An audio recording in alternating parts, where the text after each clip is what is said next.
সম্মানিত ভিউয়ার্স, কেমন আছেন সবাই? আশা করি আল্লাহর রহমতে ভালো আছেন, সুস্থ আছেন। আপনাদের সাথে আমি রয়েছি মোহাম্মদ রাশেদ মোশাররফ, শিক্ষক নিবন্ধনধারী, কারিগরি শিক্ষা ও trade instructor, Itna Nurpur DD মাদ্রাসা, ইটনা, কিশোরগঞ্জ। সম্মানিত ভিউয়ার্স, আপনারা দেখছেন রাশেদ এডুকেশন টিভি। সম্মানিত ভিউয়ার্স, আজকের আলোচ্য বিষয় ষষ্ঠ গণবিজ্ঞপ্তি 2025-এ জাতীয়করণকৃত প্রতিষ্ঠান, নন এমপিও পদের সুপারিশ, ভুল পদের সুপারিশ ইত্যাদি পেলে প্রার্থীদের করণীয় সম্পর্কে আলোচনা। সম্মানিত ভিউয়ার্স, আপনারা সবাই জানেন যে ষষ্ঠ গণবিজ্ঞপ্তি 2025 অক্টোবর, নভেম্বর বা এর মধ্য দিয়ে প্রকাশিত হতে পারে। তো এই ষষ্ঠ গণবিজ্ঞপ্তিতে যাদের বয়স 18 থেকে 35-এর মধ্যে রয়েছে তারা আবেদন করতে পারবে, এবং যাদের শিক্ষক নিবন্ধন সনদের মেয়াদ 3 বছর রয়েছে তারাই শুধু আবেদন করতে পারবেন। তো সেই হিসেবে 17 ও 18তম শিক্ষক নিবন্ধনধারীদের আবেদন করার যথেষ্ট সুযোগ রয়েছে। তো সেই হিসেবে একটি বিষয় বলি যে পঞ্চম গণবিজ্ঞপ্তি এবং চতুর্থ গণবিজ্ঞপ্তি, এই দুটি গণবিজ্ঞপ্তির আলোকে অনেকেই রয়েছেন যারা জাতীয়করণকৃত, অর্থাৎ দেখা যায় যে একটি প্রতিষ্ঠানের সৈন্যপদ সংগ্রহ করা হয়েছে 2020 সালে বা 2025 সালে কিংবা 2024 সালে, যে কোনো সময় সংগ্রহ হোক না কেন, কিন্তু ওই পদটিতে একটি সহকারী শিক্ষক, ট্রেড ইনস্ট্রাক্টর বা প্রভাষক কিংবা প্রদর্শক নিয়োগ পেতে গেলে হয়তো একটু সময় লাগে। তো এই সময়ের মধ্যে সরকার কোনো একটি সিদ্ধান্ত ওই প্রতিষ্ঠানটিকে জাতীয়করণ করেছে। তবে এনটিআরসিতে ওই প্রতিষ্ঠান যদি সরকারিকরণ করে পরবর্তীতে আপনি যাই দেখেন যে প্রতিষ্ঠানটি সরকারিকরণ, তাহলে কিন্তু আপনি এনটিআরসিতে নিয়োগ পেয়ে ওই প্রতিষ্ঠানে কিন্তু আপনি যুক্ত হতে পারবেন না। যদি আপনার এনটিআরসি আজকে নিয়োগ দিয়েছে, কালকে প্রতিষ্ঠান জাতীয়করণ করছে, তাহলে সেক্ষেত্রে আপনি নিয়োগ পাবেন। কিন্তু ধরেন আজকে জাতীয়করণ হয়েছে, আপনাকে গতকাল হয়তো নিয়োগের জন্য বলা রয়েছে, কিন্তু এই ধরনের নিয়োগে আপনি ওই প্রতিষ্ঠানে যুক্ত হতে পারবেন না। আবার অনেক সময় আছে দেখা যায় প্রতিষ্ঠান প্রদানে ভুলে পদটি নন এমপিও দেখাই দিয়েছে এমপিও।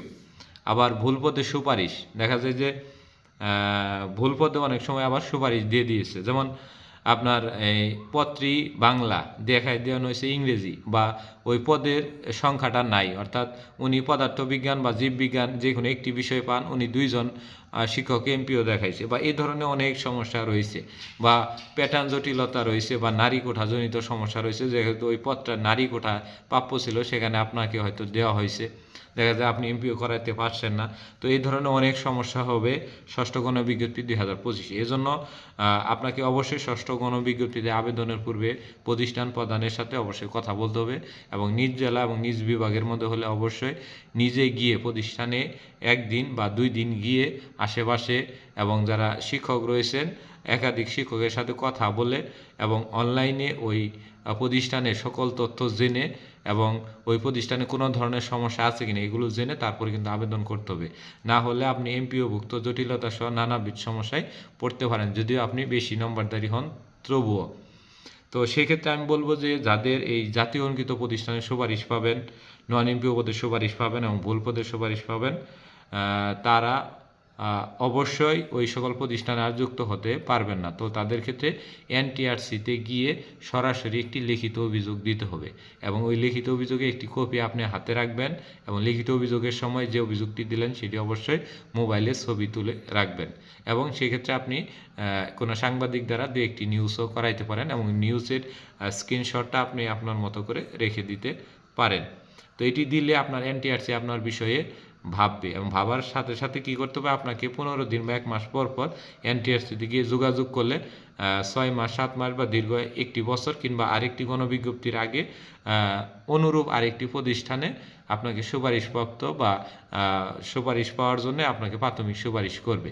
তবে এটি আপনার সম্পূর্ণ এনটিআরসির ইচ্ছার উপর নির্ভর করে, এবং আপনারা যতদিন ভালো যোগাযোগ করবেন, যত বেশি যোগাযোগ করবেন অতি তাড়াতাড়ি দিবে। এটি এক এক সময় এক এক চেয়ারম্যানের সম্পূর্ণ ইচ্ছার উপরে নির্ভর করে। আরেকটি বিষয় হলো যে এই যে আপনি এতদিন পরে ওই সকল প্রতিষ্ঠানে সুপারিশ পেলেন, এবং আপনার সাথে যারা সুপারিশ পেয়েছে তারা কিন্তু দেখা যায় দীর্ঘ 6 মাস ধরে বেতন পাচ্ছে, কিন্তু আপনি পাচ্ছেন না, কিন্তু আপনাকে কিন্তু এই 6 মাসের এক্সট্রা বেতন দিবে না। এটি হয়তো এনটিআরসির ভুলও হইতে পারে, বা যারই ভুল হোক না কেন, এই কারণে কিন্তু আপনাকে এই নতুন করে এমপিওভুক্ত হওয়ার আগে কোনো ধরনের বেতন দিবে না। আর এই যে এত ভুল পদে সুপারিশ বা অন্যজনের কারণে যে সমস্যাগুলো, এগুলোর ক্ষেত্রে এনটিআরসি একটি শাস্তিমূলক ব্যবস্থা করতে পারে, সেটি হলো প্রধান শিক্ষকের 3 মাস বা 6 মাসে একটি বেতন বন্ধ রাখতে পারে, পরবর্তীতে সেটি আবার দিয়ে দেয়। এটি একটি শাস্তিমূলক ব্যবস্থা আমরা এনটিআরসি থেকে চতুর্থ গণবিজ্ঞপ্তিতে বা চতুর্থ গণবিজ্ঞপ্তি বা তৃতীয় গণবিজ্ঞপ্তিতে আমরা কিছুটা অংশ দেখেছি।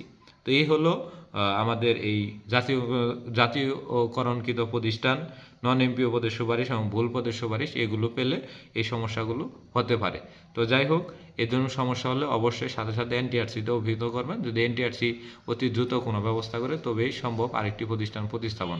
কিন্তু এই সকল প্রতিষ্ঠানে যদি কোনো মতে ভুলেও আপনি যোগদান করেন এবং ক্লাস নেন, এগুলো প্রতিষ্ঠানে কখনোই আপনি এমপিও হতে পারবেন না। যদি জাতীয়করণকৃত প্রতিষ্ঠান হয় বা পদটি নন এমপিও হয় কিংবা প্যাটার্ন বহির্ভূত হয়, অথবা আপনাকে যে শিক্ষক নেওয়া রয়েছে, যেখানে একজন শিক্ষক নেওয়ার কথা ছিল আপনাকে এমপিও দেখানো হয়েছে, এই ধরনের ক্ষেত্রে হলে এমপিও করার কোনো সুযোগ নেই। তো আশা করি ভিডিওটি বুঝেছেন। ভিডিওটি ভালো লাগলে অবশ্যই লাইক, কমেন্ট, শেয়ার দেবেন। আর ষষ্ঠ গণবিজ্ঞপ্তি 2025 সম্পর্কিত কোনো তথ্য জানার থাকলে অবশ্যই কমেন্ট করবেন। আমরা 24 ঘন্টার মধ্যে কমেন্টে উত্তর দেওয়ার চেষ্টা করব। ধন্যবাদ সবাইকে।